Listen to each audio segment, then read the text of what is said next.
What is up, everybody? It is Birds time, right? Tony Cutillo Show here live on YouTube. Make sure you're liking and subscribing like we always ask you to do here. And here's the thing, man. You want to get on the show. I want to hear everybody, man. Well, I know everybody's watching and listening in different areas, whether it be on Twitch, whether it be on X, whether it be on Facebook. I know I got a lot of Facebook family, man. A lot of Facebook family, whether you're commenting, listen, the call-in line is open. Very, very simple, man. It couldn't be easier. If you want to join the show, it's right there. All you need to do is click on the link on your phone and boom, you can get involved, okay? Listen, I think that it doesn't even comment on Facebook, just so you know. So I'm going to get on Facebook right now, and I am going to put it in here, right here. You want to be live on the show and hit share now. We're in. So now you have the link if you're on Facebook, if you want to be live on the show. It's very, very simple. You don't need a camera, okay? You don't need that. All you need is a phone. Very, very simple. Lots to talk about tonight, man. What an unbelievable game. What an unbelievable game. We have a problem in this town for some reason that's just accepting the win, right? We have a problem in this town for just accepting that we won a game. And, I know that we're getting ripped apart in several different areas, on a national mainstream. It doesn't matter, man. Listen, I'm just going to say this one time. I'm going to say it again. We're going to New Orleans, okay? The path is there. The gods have spoken, because we definitely could have lost that game yesterday. Listen, if shout out to Jalen Carter. I mean, listen, we don't have to keep beating that horse and go over it and over it again, but we understand what happened in that game. Okay? That game was up for grabs. A 13-second, 3-play drive and punt after Saquon basically takes it to the house and basically says, here it is, man. I am here to save the day. I am here because we are going to the Super Bowl. And then we get those 3 plays, barely take any, like I said, 13 seconds off the clock. Terrible clock management. I don't know why we threw on second down. It was just you take a sack, just a lot of different things that didn't add up for me on that drive. But you know what? Here's the thing. Let me just open up by saying, I don't care anymore. Like, I honestly don't care. We have been through so much, as a team, so much adversity as a team. And look at it, the way this team is built. There's so many performances that I want to talk about from this game. And right off the bat, I apologize for everybody looking at my lip, man. Like, when it's cold out, my lips get chapped, dude. And I bit my lip the other day when I was outside shoveling, and man, does it hurt. But it is what it is. If you can get past that, we're good to go. But there's so many standout performances that I want to talk about. I also have some things I want to share. I want to go over the 2023 draft real fast. Look at, all these teams that passed up Jalen Carter, who they took instead, who had the strong draft in 2023. I think there was 2 teams. One of them is us, who made the most impact in the first round. So I want to talk about that. But again, if you want to get live on the air right here, you want to join the show, all you need to do is click on the link, whether you're on Facebook, whether you're on YouTube, whether you're on X. I put it out there. Seriously, just click on it. Boom. I want to hear what you have to say. I want to hear how you're feeling. I want to hear, did you think the game was over? Did you think we were going to lose? And going forward, what do you think? Because, like I said, I don't care anymore. Like, I don't care. I don't care what it looks like. I don't care what the limitations are. It doesn't matter to me. What matters is that we win a damn football game. Okay? We have to start remembering. We go back to when we won this game and we won the Super Bowl against Tom Brady. Did anybody at that time think the Philadelphia Eagles and Nick Foles were going to go, shot for shot with Tom Brady and New England Patriots? Hell no. Absolutely not. Nobody thought that, right? Nobody thought that. Listen, I'm just getting a couple text messages. If you're on Facebook, watching on Facebook, I can tell you right now, I'm not getting your comments. Okay, they are not coming through. You need to go to YouTube. You need to go over to YouTube. Very, very simple. Just go to YouTube, whether it's on the app or on your computer, youtube.com. Type in Tony Cutillo Show. Boom. Hit like, hit subscribe, and you put your comments away. They'll all come into the show. Okay. But who thought that we were going to go toe to toe with Tom Brady? I know I didn't, and a lot of people didn't, right? But it happened, right? It happened. Julio Jones almost catches a ball, before that for the Atlanta Falcons from Matt Ryan. Should have caught the ball, but he falls down, right?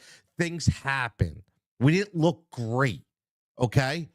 It's all about getting to the dance, and anything can happen. And there's so many things that happened yesterday that, in my opinion, that show me why I feel so confident in this team. Okay.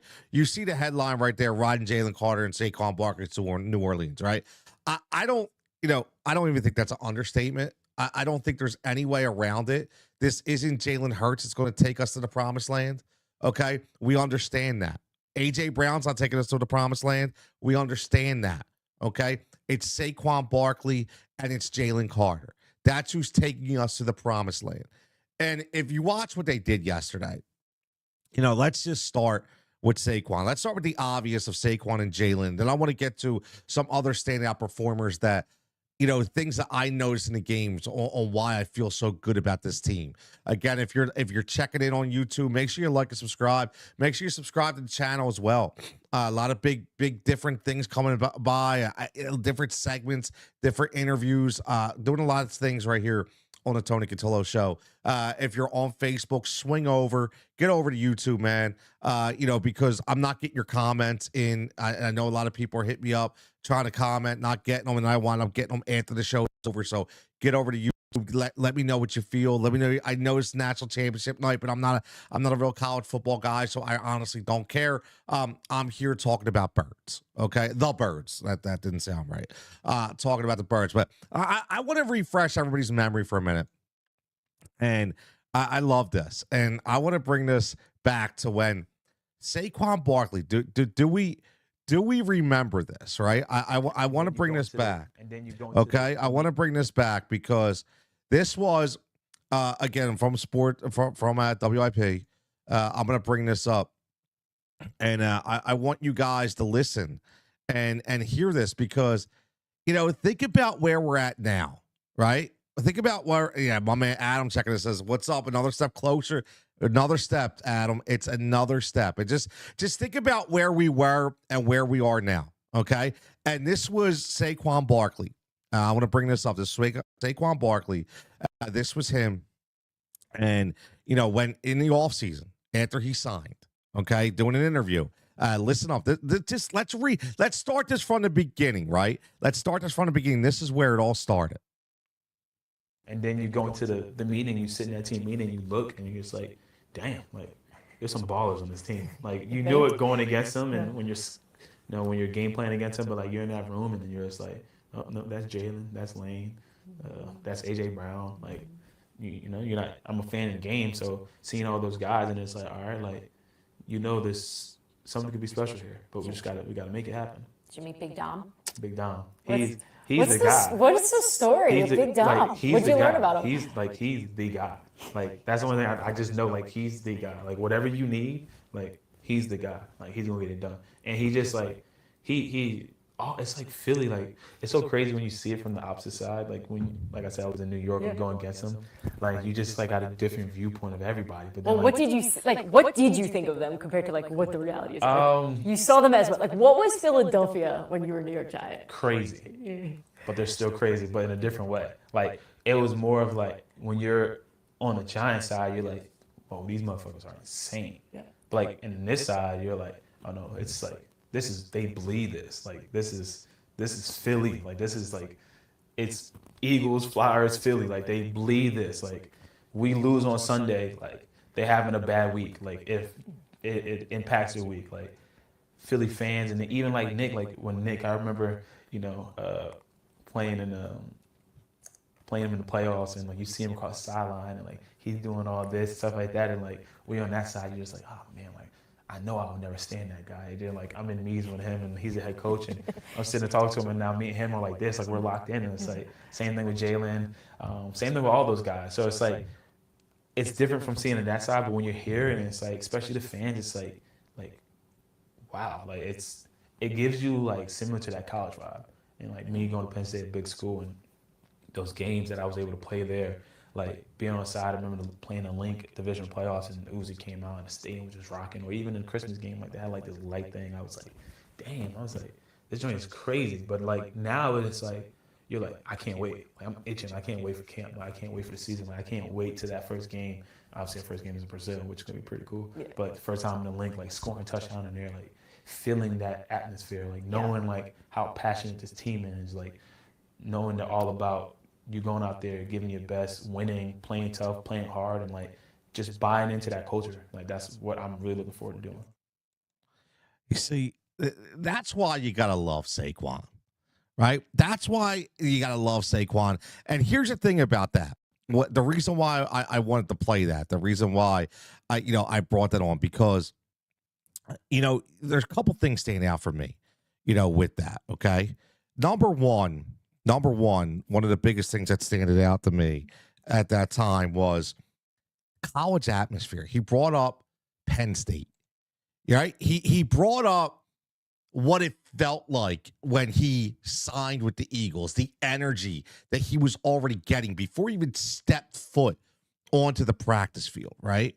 He brought that up, and I think that's huge because, number one, when you're in the league for 4, 5, 6 years, especially when you're playing for a team and an organization that is just, really, really down at the bottom of the shithole, man. Let's be honest. And, you go through all that trash for years, and you're putting your best effort forward. And then we all know what happened, right? But to be able to rejuvenate yourself, to be able to take all that bad and then transfer that energy and say, you know what? This is a new start, but I'm already feeling rejuvenated because I know what kind of team I'm going to. And I think, again, nobody else except the New England Patriots have been to more NFC Championship games in the last 24 years. You do realize that, right? Nobody else except the New England Patriots. That's the culture. And you heard that word culture by Saquon. You heard the word culture. And, you heard him talk about Big Dom. You heard him talk about Nick Sirianni. Like, the culture is so huge, man. Like, everything, it started right in the beginning. For Saquon, it started right in the beginning. It started in the beginning, and it already started to give him those goosebumps. It already started for him saying, man, what I'm going to be able to do on this team, right? It already started for him. And that's what makes me so, or I should say that's what made me so intrigued when he did sign here. And when a lot of people, again, were saying, I don't know, they paid him too much money. Listen, you see all the people coming out now, and this is no disrespect to anybody, but let me just tell you something. I'm going to say this. I'm going to say it again. Me, okay? Me. In the offseason, in August, I'm going to break up the tracks, okay? I'm going to break up the clips from the Sirius show, and I hosted every Sunday night. When I said that Derrick Henry and Saquon Barkley were going to relive and revive the running back market in the NFL because of the situations that they were going to. And now everybody wants to make that a story. Come on, man. You know what that's called? That's called lazy media. Okay? That's what that's called. That's called people that are living on their followers and their audience and not putting in work to get the right information. Because all they're doing is they're being stagnant, and they're saying, you know what, doesn't matter. I'm just going to piggyback off of everything else because I don't need the work. Okay? Well, guess what? I'm never going to be that way. And I'm just saying it because I hate when I go on there and I start to say it. I hate when I go on there and see people bring up stuff that I brought up months ago. Okay. But now we're starting to see it. I heard a couple of people talk about Clint Hurt. Okay, the defensive line coach for the Philadelphia Eagles that I talked about in friggin' July. That I said this dude could be the MVP of the coaching staff. And what is he doing with that with that defensive line? And it's not just Jalen Carter who we're going to get. It's Milton Williams. It's Obigoji or whatever the hell the guy's name is, okay, that I can't pronounce. Okay, but these guys that come in here, okay, they produce. They have a culture. Clint Hurt comes from a championship mindset, comes from a Hall of Fame coach in Pete Carroll. Okay, when you bring guys in like that, guess what? It's infectious. Okay, the energy it just infects throughout the entire team. Okay, and now people are just talking about it, and that pisses me off.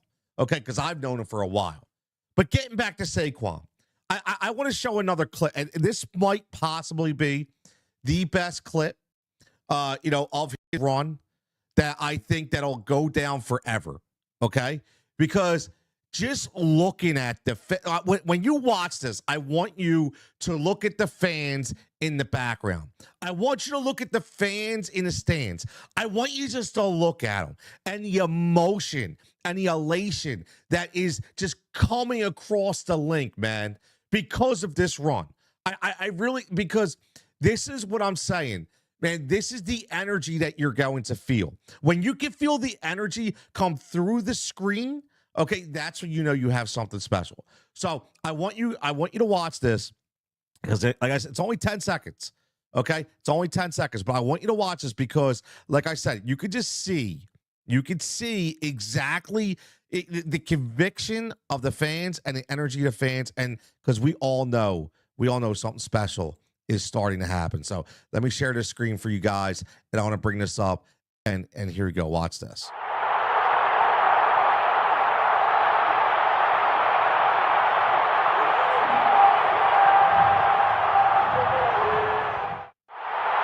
I mean, look at it again, man. Look at those fans.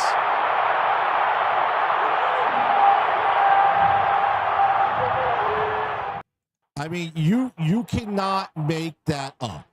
You cannot make that up, right? And just watching that, right? Just watching that. Adam says, I haven't heard any Saquon hate. Everyone loves him. Oh, I agree, man. Listen, I agree. No haters. No haters at all. What I'm saying, though, Adam, is the people that, again, he's full on stimming there. Yo, what's up, my man? Listen, I'm serious, Adam. Like, I haven't heard anything from Philly, obviously, right? Anything from Philly. Yeah, nobody there. Nobody knows their shit like you, Tony. I don't know about that. Call me John says, laugh my ass off. Full on stimming there. Listen, man, he was having a ball. He was having a ball. And, just from what we're witnessing, okay, it's come to a point where this is not just the offensive line. Okay, I do want to say, and again, we have one of the best offensive lines we've probably ever seen in the city of Philadelphia. I mean, we go back with some offensive lines, okay? We do. We go back with some offensive lines. Again, everybody checking in on YouTube. If you're not liking and subscribing, please do that. Please like the show. Subscribe to the channel. More and more of this coming through. As always, Tony Cutillo Show goes live 2 nights a week, as well as different segments dispersed out throughout, and as well as the betting as well, powered by Odd Chopper at Tails. Again, man, we're up 10 units, about a $70 profit if you're betting $5 on a plus money prop train, and having a ball doing that as well. But looking at Saquon Barkley and looking at this offensive line, and I know a lot of people want to say, that's the first thing I want to talk about. But here's what I will say.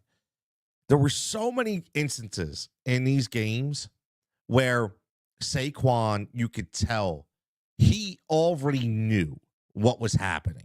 He knew where that safety was coming up. He knew where that linebacker was going to try to hit a gap, right? He understood that that's special, Okay, that's special.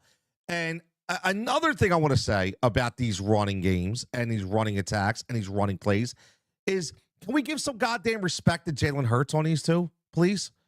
Like, we need to give some friggin' respect to Jalen Hurts for actually calling the right audibles, calling the right checks, okay, at the line. When he's got to kill, he's got to kill.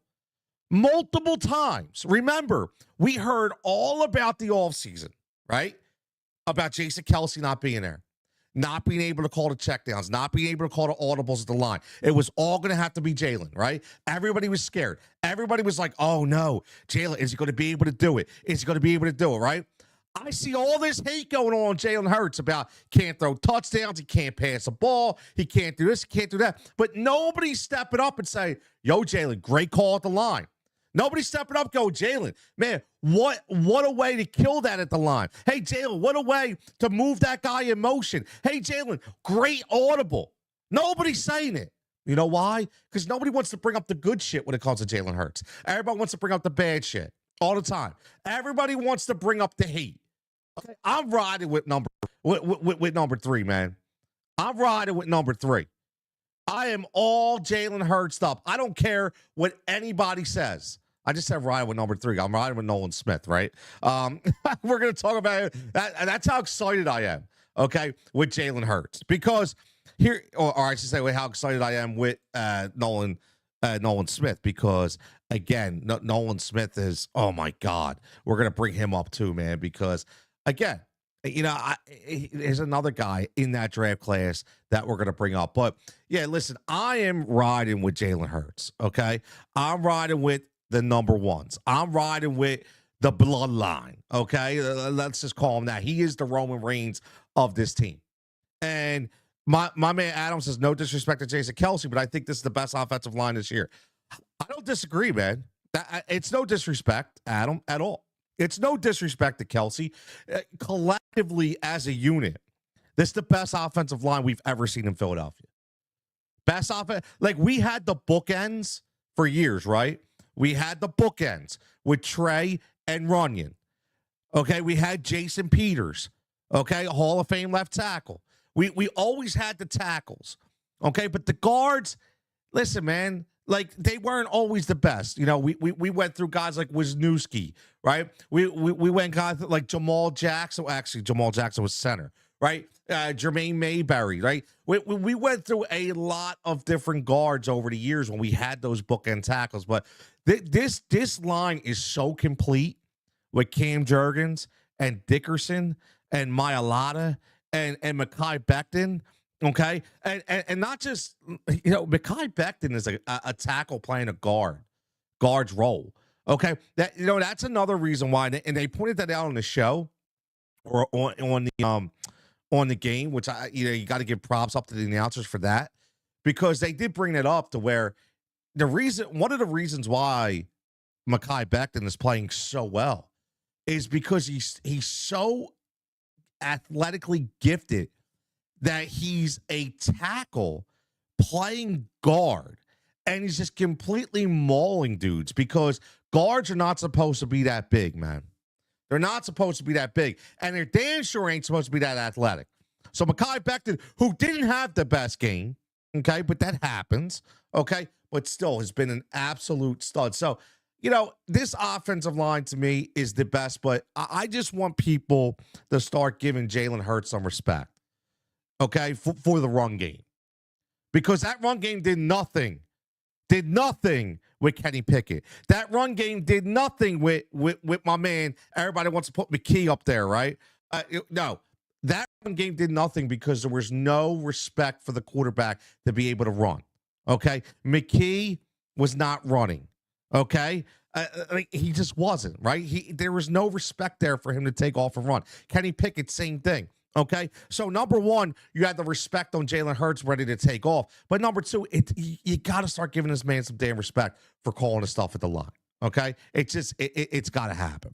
So let's talk about a couple other plays that, you know, through this game. Okay, here was another one that I want to bring up. A huge game from C.J. Gardner-Johnson. Okay, you know, who has been hit or miss this year. He's had his good games. He's had his, his bad games. Very inconsistent. He's dealt with some injuries as well, and all that considered. When you lose a guy like the Kobe Dean, who is a shoot the gap kind of guy, who's a guy who's reading the opposition, right? Who is wearing the green dot, who's controlling the entire defense. When you lose that guy, people have to step up, right? Zach Bond can't just step up on his own, okay? Oren Burks, who had a fantastic game, just can't step up on his own. You need other elements. C.J. Gardner-Johnson had a great game. And it was very indicative of the player that we knew we had before we let go and before we didn't sign, okay, in the Super Bowl. He's a guy that he's full of energy. He's a guy that takes risks, calculated risks. But this play right here, to me, it summed up, okay, what we need and what we got from C.J. Gardner-Johnson, especially in this game where we needed somebody to step up. Here we go. Davis Allen in motion. Williams, he is brought down by C.J. Gardner-Johnson. Look at it again. Davis Allen in motion. Williams, he is brought down by C.J. Gardner-Johnson. And shot that gap. Okay? When he came up and shot that gap, I was like, yo, CJ, listen, CJ is him today. CJ is him today. And we needed that kind of play. And again, that's the kind of energy that you get when you get guys that are bought in, when you get guys that are there and guys that are going to, number one, play that team mentality, which is that culture, okay? Which is that culture. Let's get to the elephant in the room, shall we? And that's Jalen Carter. Jalen Carter, I'm not going to say I was wrong on Jalen Carter. I was skeptical on Jalen Carter. Never once did I think that Jalen Carter did not have the fundamental skills to be a dominant defensive tackle in the NFL. Never once. Never once. I multiple times compared him to Ndamukong Suh. Again, before everybody else started making it something that I did 4 months ago. It's okay. Everybody can keep riding my coattails on some of the stuff that I say, even though nobody's following my ass anyway, but whatever. It's just a fact that I'm saying it and it just comes out later, but whatever. Jalen Carter has the most underrated intelligence, I will say, of anybody in football. He's a perfect example of don't judge a book by its cover. Here's what I mean by that. We know the reason why he dropped in the draft, and we're going to get to that draft in a minute, right? We know why he dropped in that draft. One of the reasons was big time attitude, right? Big time attitude. And, we've seen this on many stages where, you draft a young player and you hope that when he comes in that you have guys like a Brandon Graham and a Fletcher Cox and a Jason Kelsey and a Darius Slay, guys that can nurture this kid and say, yo, man, listen, you have all the abilities to be one of the best. If that's what you want to do, right? That's what you want to do. You need to do this. You need to do that. Guide this kid. Make him understand how good he really is, even though I think Jalen Carter knows how good he is. But understand what could happen, right? If he doesn't keep this straight, right? And that was my biggest thing about Jalen Carter. Never once doubted his physical ability. Never once. Adam says Jalen is a bulldozer. Nobody could stop him. Listen, I've never seen a guy, and now all of a sudden they want to start. It's too early, but I know a lot of people want to start saying Aaron Donald, and they want. I don't even think it's. Listen, I don't think people remember how dominant Ndamukong Suh was. Like, I don't think people, and again, you want to know why? Because he played in Detroit.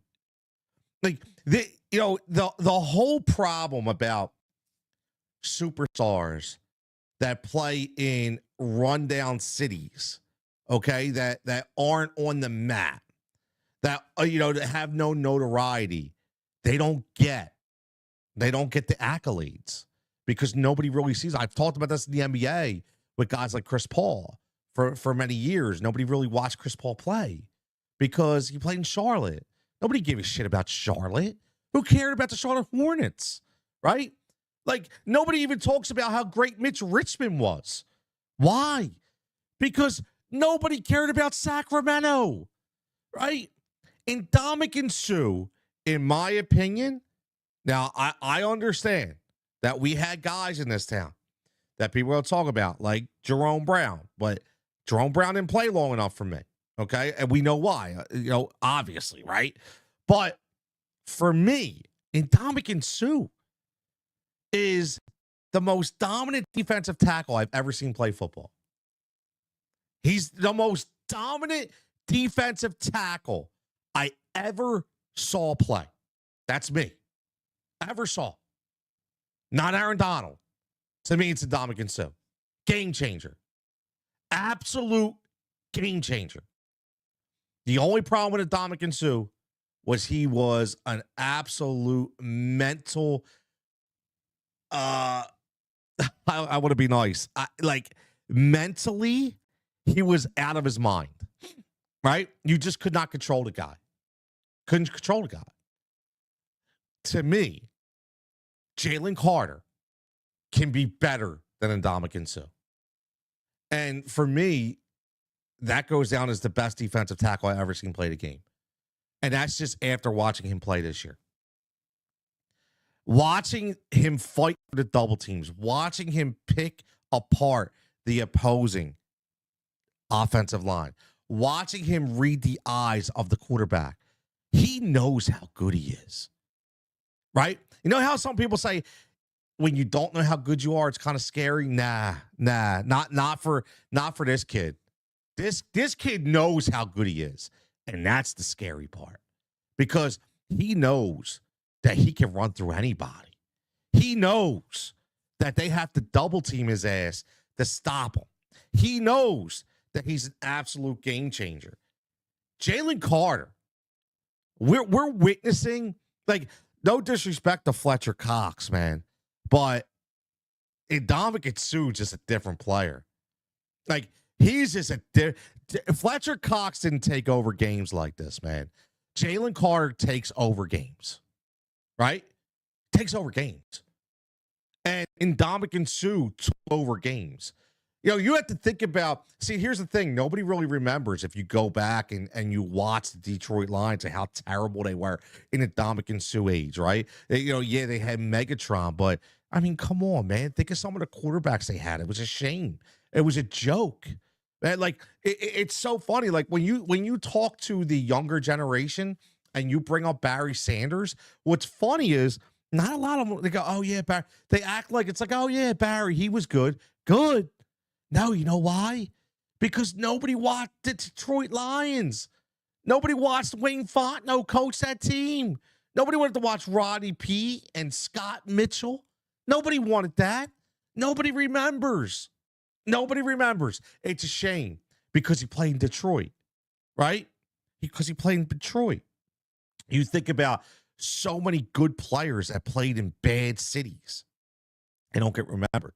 So I think a lot of people just seem to forget that Ndamukong Suh was that dominant, right? Adam says he remembers. Adam remembers. I mean, he would take on two guys at a time at no problem. But let's get back to the culture for a minute because I do want to show the play that I know everybody, like, not the sat. We already know that. This is a different one. And I know this was talked about as well. But this talks about the culture, okay? The culture of the team. One of the biggest points of emphasis, obviously, in this offseason was, number one, coaching. Number two, veteran leadership. And Howie Roseman did a hell of a job with assembling this roster. And not only just bringing in veteran leaders, but bringing in veterans that understood their role and weren't like a Devin White and didn't want to accept it, right? They understood the role that was in front of them and that they were ready if called upon. But not just that, but to mentor and, and have the culture. Listen, nobody, and we all know this, right? We heard Vic Fangio talk about it. We heard a lot of people talk about it. Nobody expected Brandon Graham before he got hurt to come out and just beast out this year. Nobody did. They signed him as a swan song. They signed him to mentor guys like Nolan Smith and Jalen Carter, right? That's they did. And he wound up balling out, right? I mean, look, great for him. But, when they restructured and everybody's like, oh, they're going to trade Darius Slay. No, because they wanted him to mentor guys like Quentin Mitchell, Cooper DeJean, okay? They did a hell of a job with bringing that kind of culture, or I should say keeping that kind of culture. And then you bring the coaching staff. When we talk about guys like Clint Hurt, okay, is very, very, very undervalued. My man Tommy checking in says the older guys also helped shape Jalen Carter from his character issues to being his. Yes, exact Tommy, 100%, man, 100%, 1,000%. Okay, because that's the biggest reason why. That's the biggest reason why he dropped. That's the biggest reason why his draft capital dropped. They said this dude is a lunatic, and you see it. Like, he wants to rip somebody's head off, and he's smiling about it. Like, he's having a good old time out there, and he knows he's good, and he don't care. He don't care, and that's the crazy part about it. So you're right, Tommy, 100%. Like, look, this play. Let's go to it. This play indicative of what we're talking about with Jalen Carter, what he could do, okay, or what he could have done right here. Most of any rookie, 3rd and 3. Stafford trying to step up, stepped into the arms of Jalen Carter, who's ready this year. You see that? Any rookie, Watch Nolan Smith get in there. Stafford trying to step up, stepped into the arms of Jalen Carter. You see it right there, right? You see it.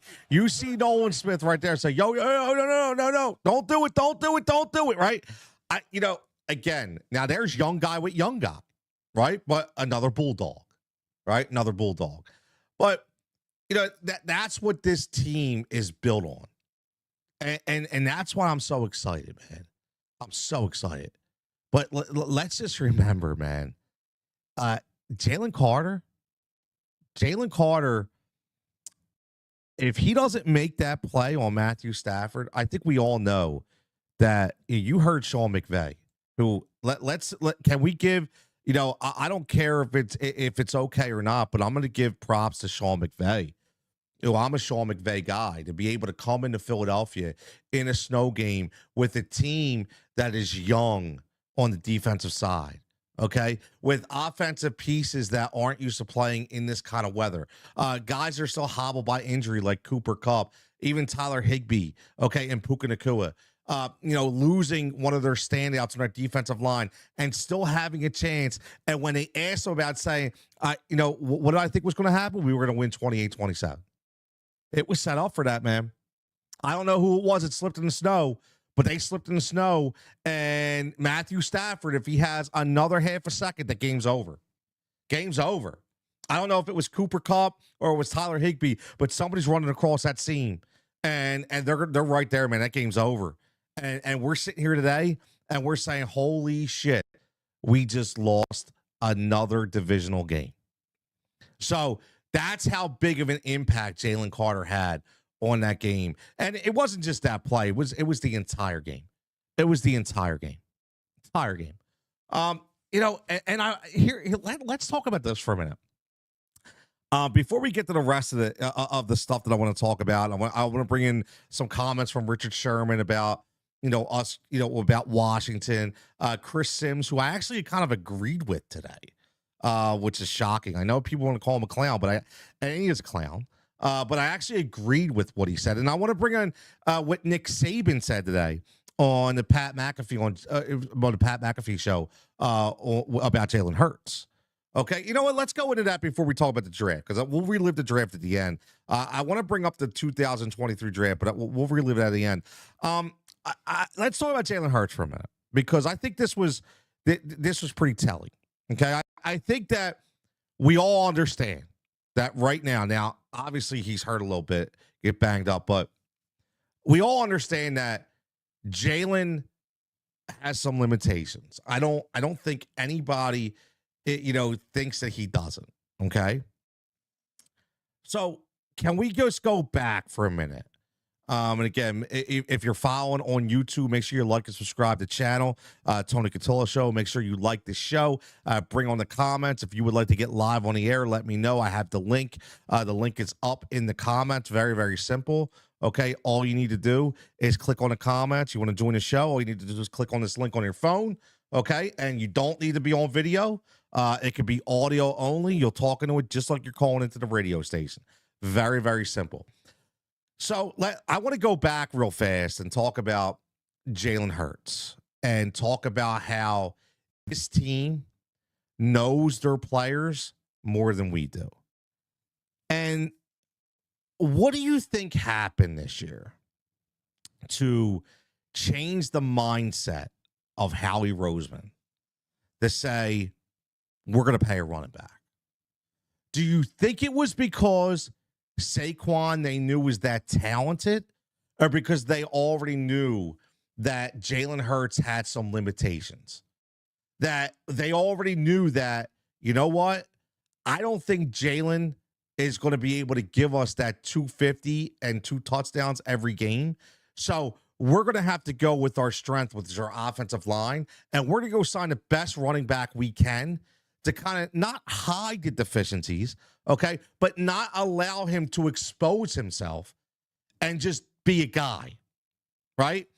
Now, obviously, he's more than a guy, right? We know that. But I'm just saying, in context, their line of thinking, that's what I think happened. I think they already knew. I think that they knew that Jalen Hurts had some limitations. I think that they knew that, guess what? At the end of the day, we know what our strength is, and that is the offensive line and our running game. And we have 2 receivers that can beat 95% of anybody in the NFL. Now, if we want to utilize them in any different way, that's up to us. But I think, in my opinion, that's exactly what they did. Now, if you're watching on a YouTube chat, if you're watching on the Heat Ratio Sports YouTube channel, if you're watching on the Rise and React Media YouTube channel, I greatly appreciate it. Swing on over if you can. What I'm trying to do is bring everybody into the Tony Cutillo Show. So go find the Tony Cutillo Show on YouTube. Very, very simple. Go subscribe to the channel, like this show, and join as well. I'd greatly appreciate it. So I think that that's what happened. Okay, and I think we're seeing that right now. Right? I think that's what we're seeing. That if Jalen is pressed, I think he can do it. But can he do it consistently? I don't. And I think we all know that he has to get the ball out quicker. I don't think that is not indicative of what this season has been. That he needs to be able to be quicker on his decisions. He needs to be quicker on his reads. And a lot of that is protecting the ball. I think he got a little jumpy when over the first 4 when he was fumbling and he threw a couple picks. It's unlike Jalen Hurts, right? Because when you're asked to say, listen, just don't lose us the game. Okay, we don't expect you to go out there and win us the game, but we want you not to lose us the game. And I think that's in his head. And I think that's made him a little more vanilla than usual because he's afraid, right? That's just my opinion. I could be dead wrong, but that's what I say. But I think it's very telling because listen to his former coach here. This is Nick Saban talking on Jalen Hurts, okay, on the Pat McAfee show. This is a 1 and 30-second clip. And listen to him, man. It's pretty telling what he says, and it's pretty telling on what we're talking about and how we kind of listen. We kind of have the same ideologies. Listen to this. It's killed on the internet for his passing, but, he had a 44-yard touchdown yesterday running the ball. People kind of ignore that when it comes to him being a quarterback. What do you think about his performance so far, and how do you kind of think he gets better almost as they head to the NFC Championship next week? Yeah, well, I think he's doing the things they need to do to win. I mean, they're a running football team. That's what the Philadelphia Eagles are. They got Saquon Barkley. They run it. Jalen can run it, which he had a big play last night as a runner. So you got to make people defend that, and then you got to throw the ball effectively enough in play action game. And I think Jalen is a good enough passer to do all those things. I think the one thing, and this is any athletic quarterback and every one of them, and when Jalen was with us, we would have team and 7-on-7. And I would say, you cannot run. You cannot scramble. You have to throw the ball on time. And because these guys are so athletic, they see the rush coming and they think they can scramble and get out of it. And a couple of those sacks that he took last night, he took them because in normal circumstances, no snow, no bad knee, all that, he probably would have been able to escape and get away and make a play. And he's done that so much in his career, it's hard to tell a guy, hey, don't do that. But I was trying to train him to become a better on-time passer, by not allowing him to do it in practice. And I think he improved in that regard. But he's still a great athlete, and those guys are going to make plays, and you can't take that away from him. Let's talk about. That's interesting, isn't it? Say, when you hear one of the GOATs speak, and he says the same thing, right? The same thing that we hear. He obviously says you need to get better, right? He needs to get better with his timing. He needs to be better with his, but again, we know that, right? Tommy checking in says, Jalen is a winner at every level. I trust him. Do I wish he was still had the 2022 version of something? Yeah, but I don't know if that is in him. Tommy, 100% agree. I think we all wish that, right? But I don't know if that was an aberration. I don't know if that was, I don't know what that was, right? Because, he was so goddamn good that year. I don't know how that's not in there, or it just was kind of lightning in a bottle that year. I'm not sure. But the thing is, and I say this all the time, it's kind of ironic, isn't it? And I know people are going to run with this and not going to agree with this, which I don't care, right? That's why I got the nickname Jigsaw, because I don't care. You watch the guy on the other side of the field yesterday in Matthew Stafford, who has been hearing the knocks on him his entire career. You have, right? He's been hearing. Now, again, I am not saying, okay, that, you could compare him with Jalen Hurts. Okay, but what I'm saying is the same kind of adversity he has faced, the same kind of limitations we've heard from Matthew Stafford over the years. Can't win the big games, isn't always on time with the ball. Like, so many different things, because, again, he had Megatron, right? Like, he had some of them big-time receivers. But what I'm saying is, obviously, if you're telling me, who would I rather have? I'm probably going to go Matt Stafford because of the experience, right?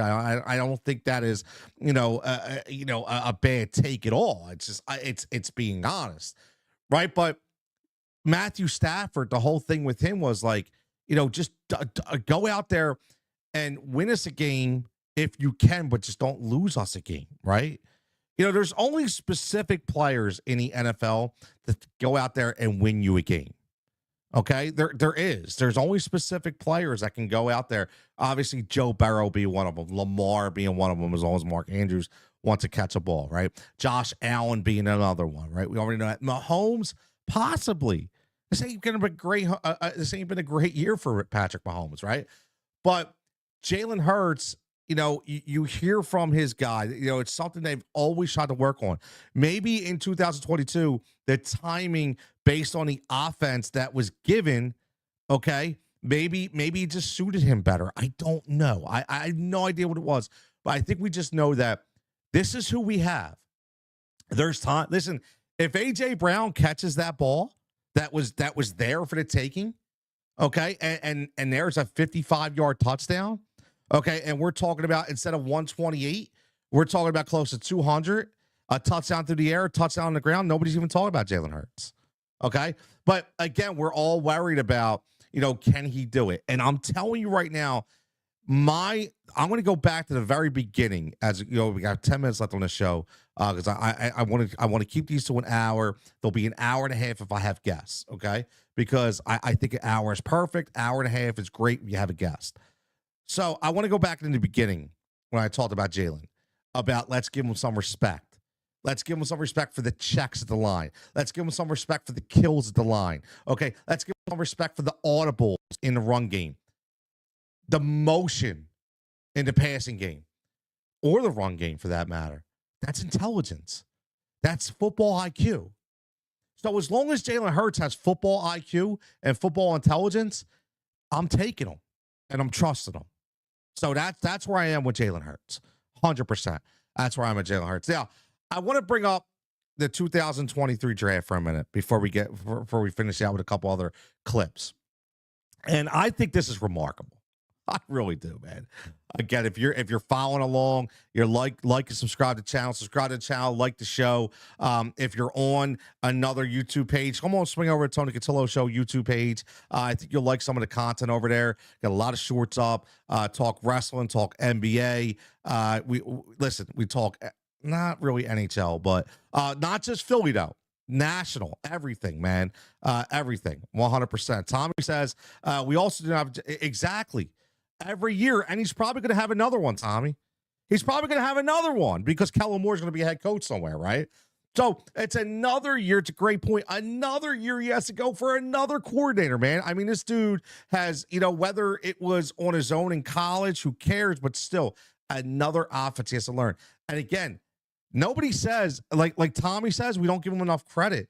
That's IQ again, man. How many quarterbacks do you feel comfortable with? Do you keep flipping the script on them?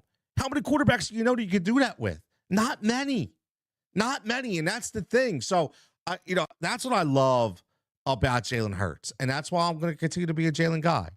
Now, I want you guys to look at this, and I think this is pretty remarkable. We're not going to spend a lot of time on this, but this is great, man. I want to go over this 2023 draft for a minute because, I hear a lot of people say, oh, my God, how did they get Jalen Carter, right? When we talk about that, obviously they traded up to get Jalen Carter, but the funny thing to me, and that's from Carolina, right? But the funny thing to me is, look at this entire draft in the first round. There's two teams, in my opinion, that had tremendous impact with their picks. Obviously, it's the Houston Texans, right? When you have C.J. Stroud and Will Anderson Jr. 2 and 3 respectively. Come on, right? Right there. But then you look at the Philadelphia Eagles, and you get Jalen Carter at 9, and then you're going to go down and get Nolan Smith at 31. I have to say, man, if I look, and, can somebody tell me if they know some of these guys? You think about it, man. Like, Jalen Carter. Now, again, quarterbacks are always going to be premium, okay? They're always going to be premium. My man Steven checking in. Hey, Ravens. What, Steve, are you going, what happened in the Ravens, man? Like, it's crazy. Well, what other team do you think Megatron could have been for a chance to win a championship? Oh, Steve's saying Ray. Yeah, that's right. All right, Steve, I didn't see that question. Mitchell. Oh, yeah, Jesus, God, that's right. Whoo. And Deshaun Jackson. That's right. Oh my God, that would have been great. Megatron, man, it's a shame for Megatron. I hate seeing that, man. Vegas wishes they had Carter. Tommy, you're right. When you look, it's so crazy, man. Like, okay, Bryce Young was definitely going to go, right? The quarterbacks are going to go. So you go Young, Stroud, A. Rich, who I am not so on Anthony Richardson. What about that story, by the way? We'll talk about that on another segment, but you even got like the third string quarterback coming out basically telling Anthony Richardson, like, yo, dude, you got to get better. Like, you had veterans say, I re-signed here. Sam Ellinger, that backup quarterback or the third string, telling him you got to be better, right? You got guys re-signing their veterans say, yo, I re-signed here because I believed in you and you let us down. Listen, man, there's some stuff going on out there in Indy, bro. There is some stuff going on out there in Indy, man. That's crazy. That is crazy. He broke his back. It's broke in Tyson voice. Listen, man. Look at this, and again, offensive Devin Witherspoon. No disrespect to him, but come on, man. Like, could Seattle use Jalen Carter? Could Vegas, like Tom? Look at that. Tyree Wilson. Are you serious? Right? And I get you see with the Bijan thing right now, but can you imagine, like, if Atlanta takes Jalen Carter and you have Grady Jarrett and Jalen Carter, and then you got Jesse Bates out there? I mean, like, you just look at that and it's like, wow. I mean, that just shows you how things can happen. And remember, the Eagles moved to get him, right? Because he was sitting there. Now, if you go through, out this round and you look at the guys drafted above Nolan Smith, right? Look at the guys drafted above Nolan Smith. Now, remember, Nolan Smith knock was he was too small, right?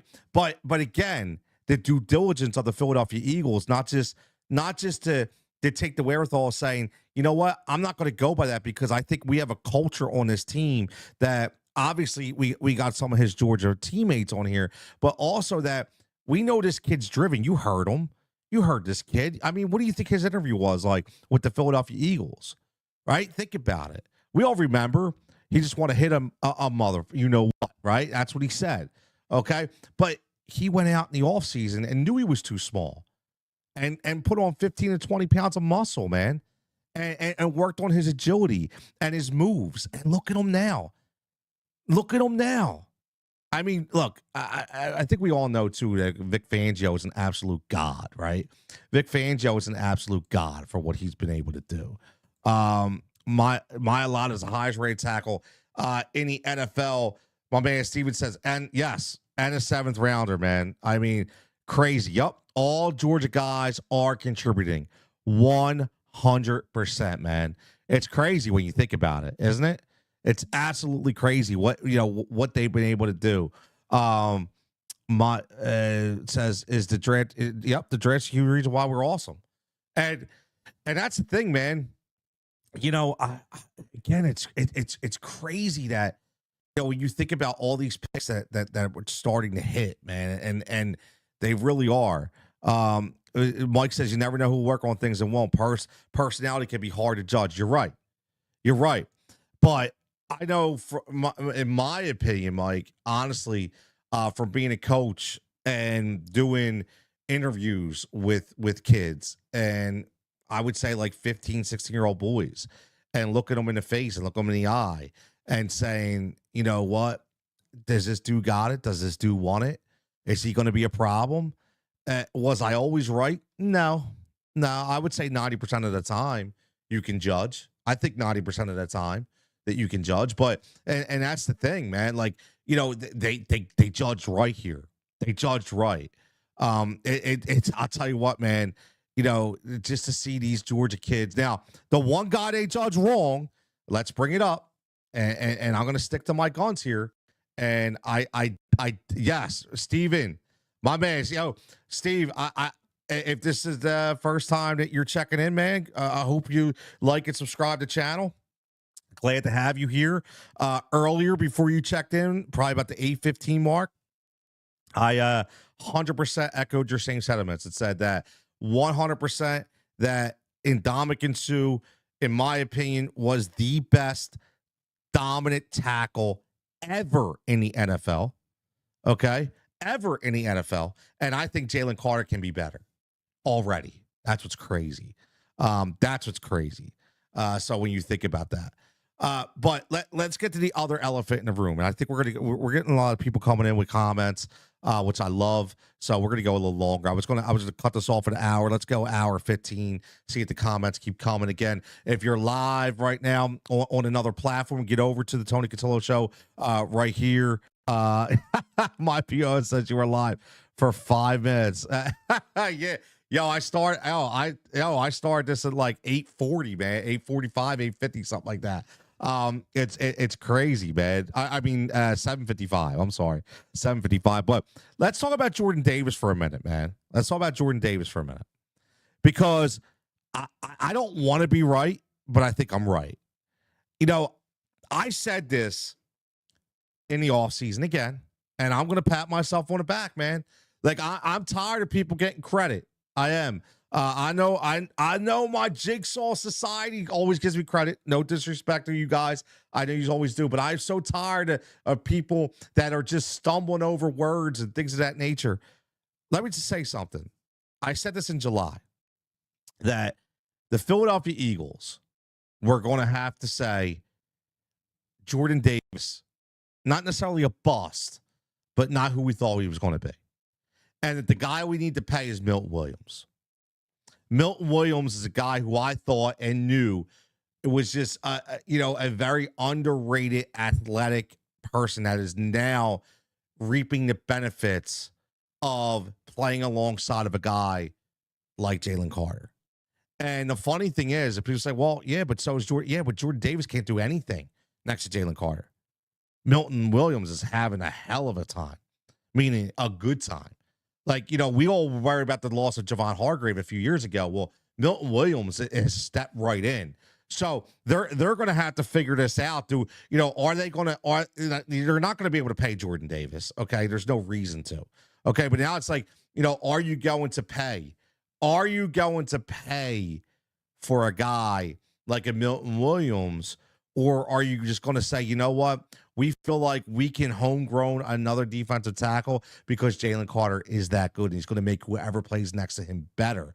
Now, that brings you to this point, but my man Tommy says, should we worry about Zach Paul? Yes. Yes, yes, yes, yes, yes. 100%.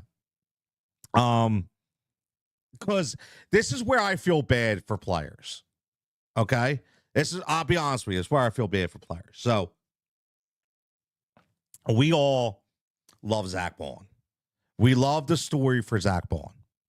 Right? We understand that he was a special teamer in New Orleans. He was a grindy player.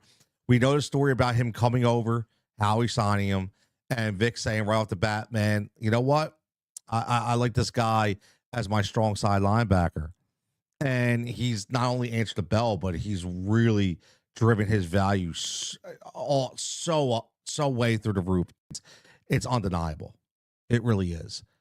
And he's a great dude. He's a good guy. And the sad part is his value is probably definitely going to exceed what the Philadelphia Eagles are willing to pay. And here's the thing. I think we need to set a hashtag that says "Don't be mad at Zach," because I don't want people to hate Zach Bond, man. Like you need to let Zach get his bag. I hope it's here, but here's a guy who's been in the league, who's grinded on special teams, who's played in New Orleans. He's played second fiddle. He hasn't really got the notoriety. We want to be selfish as Eagles fans and say we want to keep him here. But at the same token, man, he's a great dude, great teammate, does a lot of stuff for the community. He needs to deserve to get his bag, man. I hate to say it, but it's true. Now, the Nakobe Dean injury, right, could change that a little bit, depending on how serious it is. Unfortunately. Right? And that's what sucks. So the business side is going to come in. Because Nakobe Dean was another guy who was up to get his bag. But now with the injury, does that happen? There's so many things that we're going to have an entire offseason to talk about. But right now, who cares? Right now, I'm worried about the Washington Commanders. And I want to get to some of these comments because I want to get you something. Steven says, I don't think he should start. But here's what I will say. I was always in on Sidney Brown. I think he's a undisciplined hitter that he has to learn what some things are perceived and what some things aren't because he is a little bit of a loose cannon. But I think that if you can hold him in just like a Jalen Carter, I think Sidney Brown is going to be a player. Steven says Eagles got seen from Georgia. He's athletic. We got nothing for him. What he was and Mike V. My man Mike said, he hit me up right away, man, when we got him. Was like, yo, did you see him? So These are these pickups, man. Here's the depth again with Keely Ringo. Unbelievable athlete with size and speed. Keely Ringo is going to step right into a starting role for Darius Slay. You know that, right? He's going to step into that role. I'm telling you right now that Duke can play. They've drafted some great depth on this team, man. Fangio is no nonsense. Why did it? You know what? You know why? You know why, Steve? You know why they talk shit on them? Because there were a bunch of prima donnas out there. Okay, there were a bunch of prima donnas out there. Again, think about it. They didn't want to be taught the right way. Guys like Tyreek Hill, I know he's on the offense, but that's the kind of culture they have out there. I didn't like some of those players out there. And again, Vic, the one guy that didn't talk shit on him is the one guy that his career was revived until he got hurt by Vic Fangio. That was Bradley Chubb. Bradley Chubb was an absolute stud under Vic Fangio, right? He didn't talk shit on him. He just got hurt, right? So it's crazy. Yeah, exactly, because Dolphins want to chill Miami and not work. Al says, you think they would have signed Zach Ball by now if they – Nah, you know what? I don't think that's true. And Adam, I'll tell you why. There's a couple players on this team that were up for extensions, and I wouldn't read too much into it because I think the problem is, or it's a good problem to have, I think Howie and staff said, look, we're not tipping the scales. We're not rocking the boat. We're not doing anything right now that could dampen spirits on this team, that could hurt the chemistry of this team, right? I just think that, that's the mindset. I think they probably already know who they're going to pay, what they're going to offer. But let's get to the dance first. Let's see what we do first before we get to that. And I think that's kind of been on the back burner. Okay, I do. I think that's kind of been on the back burner. Yes. Again, Bryce Huff, 0 snaps. There we go again, Mike. And who got the hunt? Who got the sack? Jalen Hunt. I'm telling you, man, Bryce Huff is going to go down as a mistake. It happens, right? It happens. Carson Wentz, right? But here's what's great, and here's what's crazy. When you think about how oh my God, how deep, not just how deep this team is, but the forward thinking of this front office, the forward thinking to draft a kid like Jalen Hunt, who's raw, but freakish athlete, right? Raw, freakish athlete. When you think about it, they covered themselves. Now, it's the same thing that happened with Wentz. They ate the cap hit and didn't even bother them because the business side, they have so many things lined up. So I'm not worried. Listen, they're not afraid to take risks. They took a risk on Bryce Huff. I don't think it's working. I think we know that, right? Nolan Smith is a young Hassan Reddick. I like that. It's a good comparison. He's got that size. He's got. I will tell you that when I watch Jalen Hunt, he looks like Trent Cole. When I don't know if you guys have seen it. I don't know if it's because he wears 58. He wears that lower number, but he reminds me of Trent Cole. Trent Cole was a dog, man. And Trent Cole took a couple years before he really, he zoned in on his athletic ability. And, I think that, you look at Jalen Hunt and you say, yo, man, this is Trent Cole reincarnated, in my opinion, dude. Honestly, I'm not a huge, we got to compare every player. But just to go back and look at what Trent Cole was off the edge and how oh my God, the dude was so good, man. We don't say his name enough in Philadelphia with Trent Cole and how good he was, man. We don't say his name enough. Riddick is chiseled, yes. Nolan holds the edge better, 100%. Nolan is. Here's the thing, man. Yeah. Dude started as a safety, and we take him. He's looking great. Exactly. You're talking about, Jalen Hunt had sacks. Ojamo had sacks. I mean, look, the thing about this, which I love about this comment, my man Mikey V, about no one holding the edge better, it's because he's smart. He's a very intelligent football player, man. Like, that's the thing. He understands. It's there's the mental side. The mental side is huge. We're going to get to that, Steve, 100%. You aren't comparing, but people always look for exactly a similarity with players we know, thinking that, because they are great. Like, we hope that we could get that same kind of presence, right? But Steve, 100% with Slay. Like, again, I was talking about the elephant in the room. We talk about Jalen Carter, Saquon Barkley. We talk about them all day, but I brought up C.J. Gardner-Johnson. Orion Burks had a really good game, had a couple shoot the gas, but Darius Slay, nobody talked enough about Darius Slay yesterday. I'm sorry, man. Nobody talked enough. Yes, Slay was incredible.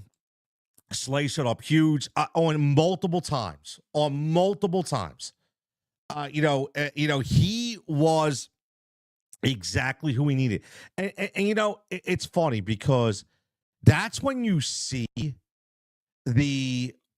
I wouldn't say culture, but the identity of this team really come out. Remember at the beginning of the year, it was always like, oh, we don't know what our identity is yet. Everybody got pissed off. What's our identity? And then, people get mad at Slay because he go on like a Parsons podcast, and they get mad at Slay because, he'd be laughing after a game. And I agree. I was one of those dudes. Like, I think that Darius Slay, halfway through said, yo, man, this is a shot. Like, we got this shot. And I think that they all, his attitude changed, man. I'm telling you right now, his attitude changed, for the better. And he really took this team to another height, okay, another level. Yes, that's a good point. He was tackling too. Like, when do you see Darius Slay tackle? He's driven, man. He wants a ring, bro. Like, it's simple. He wants a ring. And I'll tell you what, though. Let me talk about this real fast too. Here's the ass backwards end of rookies to veterans too. As much as we say, the veterans help the young guys, how about the young guys helping the veterans? Right? How about the young guys? How about Kason Mitchell? How about Cooper DeJean coming in and Darius Slay going, yo, these dudes can ball. I need to be up on my game. Like, look at their energy out there. Look at these young boys going out there. And sometimes, again, it's contagious. Sometimes when you're a veteran, sometimes you take a couple plays off. Listen, I get it. Like, they all do that, man. See, I say CD Deuce is a dog. I talk about CJ Carter-Johnson. Listen, I talked about him too, man. Hit the gap. So I think a lot of this right now is just everything going in the proper direction. I don't want to get too excited. It says laying wood on cats, a whiteboard. Listen, I better show up. Yes. But speaking of white boys, man, I tweeted this out during the game. Can we give some love to Reed Blankenship? Like we need to start giving some love to the unsung heroes of the defense. Guys that don't get the notoriety, right? Reed Blankenship has really, really created a force in the secondary as a safety. Whether it's coming up and stopping a run, whether it's doing over the top coverage, whether it's taking away that seam for the tight end. Reed Blankenship had a hell of a game, man. He continues to have a hell of a game. Like, and it's no secret that all these guys are really like they bought in to the Vic Fangio way. And that's not easy. They bought into it, all of them. And here's another thing. Who's more likely to buy in, a veteran or a rook, right? Who's more likely to buy in, a veteran? It's a rook. There's a reason why all these young guys in the beginning with the veteran defensive coordinator, they bought in, and then it brought the veterans. So this team, and that is the chess match of building a roster. And my man Javon checking in. Yo, Javon, what's up, brother? He says, shout out to Howie for finding Reed. Exactly. An undrafted free agent. Another undrafted free agent for Howie Roseman. Either 7th round or undrafted. Reed Blankenship. How about Grant Calcaterra? Another one. A really good tight end, right? So let's move on for a couple minutes before we get out of here. Let's talk about this game coming up. I want to play. I want to get everybody's take on, and on Thursday we're going to get more into the Washington game and the breakdown, and I'll get a couple guests on, try to get somebody over from Washington.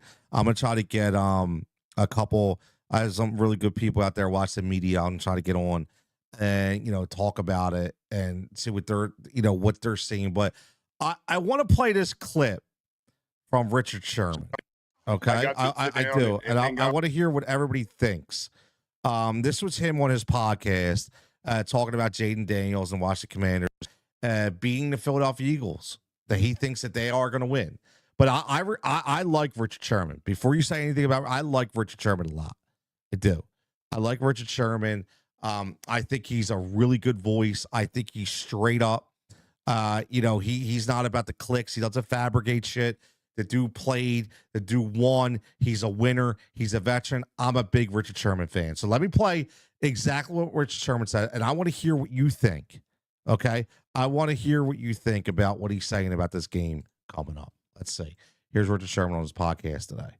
I got to sit down and hang out with Bobby Wagner and got to go over there and have a good conversation with Dan Quinn and Kenny Norton. The vibes in that building, it did not seem like the moment was too big. And I'm talking to champions. I'm talking to people I've went to battle with, I've went into championship games with. They felt like they had a really good chance. Jaden Daniels showed incredible poise. And again, the wild card weekend, every quarterback that lost, their fan base had excuses. So many excuses. Injuries, or, he doesn't have the receivers everybody else has. The Washington Commanders won 4 games. Like, actually, in real life, all you heard about in the offseason was, man, they didn't do enough. They went with Dan Quinn. They didn't get one of the offensive geniuses. How could you get Cliff Kingsbury, Zach Ertz, Bobby Wagner? Why are you getting these washed-up guys? Get some young guys. Now everybody's looking like, oh, my God. So you got champions in the building, veterans who've been there and done that. And they can have conversations with a young quarterback and help him understand how he's supposed to be leading so that he could continue to elevate his team. And that's what he's done. Tell me he's got a better roster than the Green Bay Packers. Tell me that's what you thought coming into this season, that he has a better roster than the LA Chargers. But they're playing better. They're playing inspired football. It's a different mindset when you have a guy that can go get it. Regardless of the circumstances, regardless of who he's going against, he's going to find a way. These guys look like they believed because he believed. I got them winning in Philly. I think they got a chance. He said he's got them winning in Philly. He thinks they have a chance. I'm gonna say this, man. I agree with them that they have a chance. I don't agree with them that they're gonna win. Okay, but I do agree with them that they got a chance. My man Trevor, Trevor. I ain't seen you forever, Trevor, man. Checking in. Dude says, stop Saquon, make Hurts beat you. It's not rocket science. Commanders are for real. Yup. That's what I took out of that. Playing inspired football. I took that quote out of that. I agree. Playing inspired football. And if you think about exactly what we just talked about with the Philadelphia Eagles, and we talk about our team, and we talk about how they went all in with the rookies and brought the veterans in the back end with the culture and the energy, how it was infectious. Think about the Commanders. Do you think that those guys, Bobby Wagner, Austin Eckler, Terry McLaurin, Zach Ertz, did you think right off the bat that they thought Jaden Daniels was him? Well, listen, they can think he could be the athletic him, but that doesn't mean it's going to translate to the game, right? How quick is he going to get it? So I think the same thing, just like what Richard Sherman said. He has everybody believing that they got a shot. And I will say this, and for those, I know a lot of people dog Dan Quinn because of a lot of his limitations, but Dan Quinn is probably one of the most inspirational football coaches in the NFL, if not the most. Okay, he gets the best out of his players because he's a very powerful speaker. He's a very inspirational and insightful coach. And what he's doing out there in Washington, I hate that it's Josh Harris. I hate that dude. Okay, but I love it for guys that are real. Like, listen, I don't have no hate for Zach Ertz. I'll tell you what, man. Terry McLaurin, I couldn't, I want us to beat them, but I couldn't be happier for a guy like Terry McLaurin. There's another guy, Scary Terry, who gets zero notoriety because he played in Washington for all those years. Zero notoriety. Zero. Okay? This dude is a top 5 receiver in the NFL, and nobody even talks about him. He's a good guy at a game. Very spiritual leader. Okay? Does a lot of stuff in the community that people don't even talk about. He's a tremendous captain of a team. Okay? This dude can ball. This dude is so gifted. And I love watching the dude play. I do.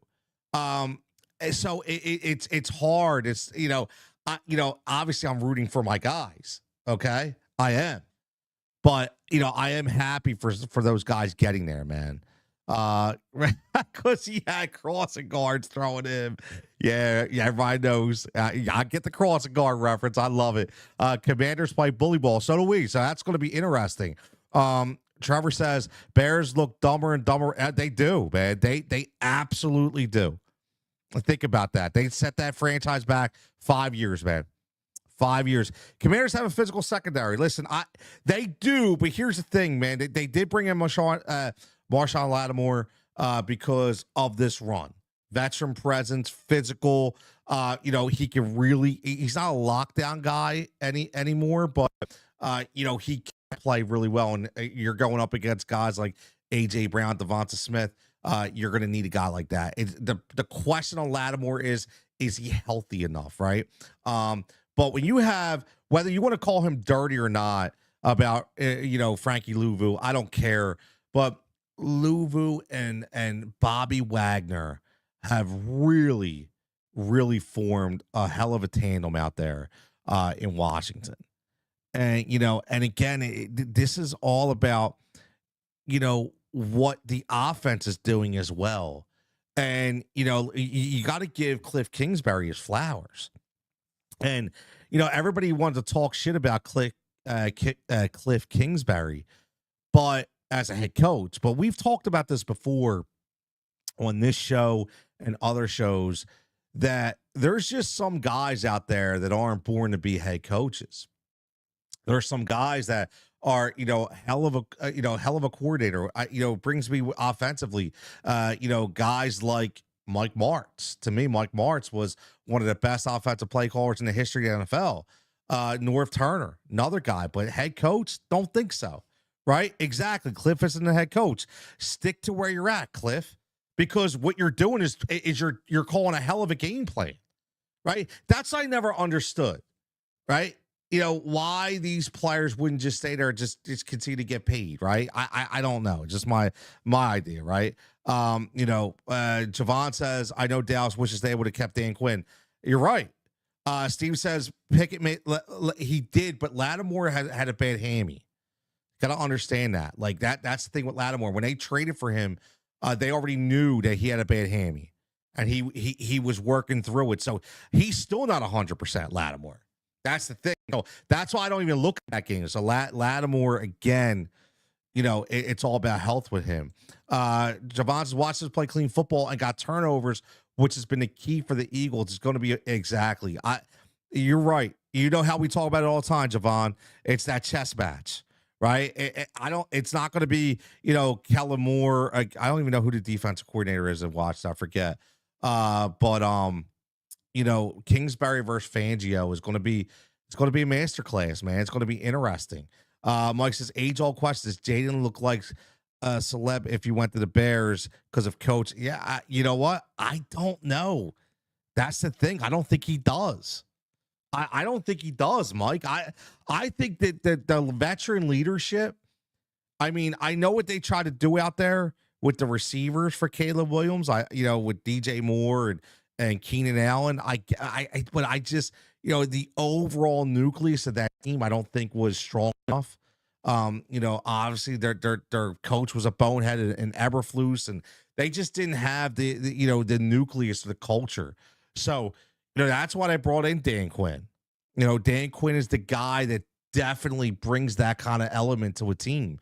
And especially when you're building a young team and you're bringing veterans like an Austin Eckler. But what is not Austin Eckler for? I mean, Brian Robinson just getting healthy. He's running out of his mind, right? And he's just getting healthier, right? It's crazy. That team is it's a really good team, really good team. But I'm still there for the Philadelphia Eagles. Still there. Could have folded, melted, and Chicago. Yeah, it felt every time I watched them, I was like, yeah, dude, I don't feel it on this team, man. Like everything was the negative energy was coming right through the screen, man. It was literally coming right through the screen. That negative energy was coming right through the screen. So yeah, I 100% agree. 100% agree. So yeah, I felt it too. He says Quinn has balls. He does. Dan Quinn's got some big balls, man. He does. But listen, man, this has been great, man. We're gonna finish this up. We're gonna wrap this up. Like I said, I want to keep these to an hour and a half. We have guests. We didn't have guests, but a lot of great comments. I appreciate everybody that checking in. Much appreciated. Continue to go on YouTube, like and subscribe. Thanks for getting on. Listen, what I'm trying to do, Mike, just so everybody knows, is I'm going to try to consistently be Monday and Thursdays. The Tony Cutillo Show will be live for an hour and a half, and then there'll be segments throughout the week, man. My man Mike, thanks, brother. As always, I appreciate you hopping on, and I appreciate you. I know what you did too, which is awesome. I much appreciate it. You flipped from Facebook over to YouTube to flip my algorithm up, which I greatly appreciate. I'm trying to build this organically. So everybody who has not liked or subscribed to the YouTube page, please go over to YouTube, Tony Cutillo Show, like and subscribe. Much appreciate it. Subscribe to the channel. You'll see a lot of different content going up. My man Adam, check it out. Listen, Adam, man, I'm going back to old school, bro. I'm going back to old school. Nighttime shows. I got a great opportunity during the day. Has nothing, you guys know I do PR and marketing, and I got a great marketing gig during the day for 4 hours a day, which is fantastic. Through my PR company. So I flipped the script a little bit, go back to nighttime shows, which is cool. I still get to do what I love, still get to do what's profitable during the day. And everybody's happy, right? So we're doing it. We're doing big things over here at the Tony Cutillo Show. My man Steve, check it in. 14-7 Ohio State. We'll see what happens with that game. My man Steve, thanks for checking in and all the comments and bringing the heat, man. Much appreciated. Exactly. Keep family time going. Of course, brother. Of course. You know that. You know how I roll. 100%, man. 100%. As always, make sure you're liking and subscribe. Make sure you get over if you are a betting guy. Check out my betting picks page over there at Odd Shopper. The link is in the description as well. I just posted today. I have an X account specifically for betting. Okay, so called at Bet with Jigsaw. Okay, at Bet with Jigsaw, and it is called the Jigsaw Society. I just posted today. And again, listen, we're up 10 units, all plus money prop train. We're up 10 units since January 1st. I got all the picks tracked. And if you were to spend $5 on each pick that I put out every day, you're up $70. It's $20 a month for the plus money prop train. Just throwing it out there. So not only are you playing with house money, you just pay for your next 2 months, and it's only the 20th of again, only the 20th of January. So best $20 that you'll ever spend. I can guarantee you that. Very, very easy. And it helps support me as well, which I greatly appreciate. But I'm going to get out of here. Yes, Adam, I got the hand warmers ready tomorrow. I got everything ready. We were off today. Again, Martin Luther King Jr. Day. Shout out to the King. As always, man, breaking barriers and doing things. So, I will be warm tomorrow on the corner. But everybody, as always, man, stay safe, stay healthy. I'll catch you next time. We'll be back here on Thursday, live Thursday night, but in between, you'll catch some segments as well because I'm going to go watch Raw on Netflix. So I'll be breaking down Raw either later tonight or tomorrow, and then breaking down some bets as always for the championship weekend. So everybody have a great night. Stay safe, stay healthy. We'll catch you back here next time.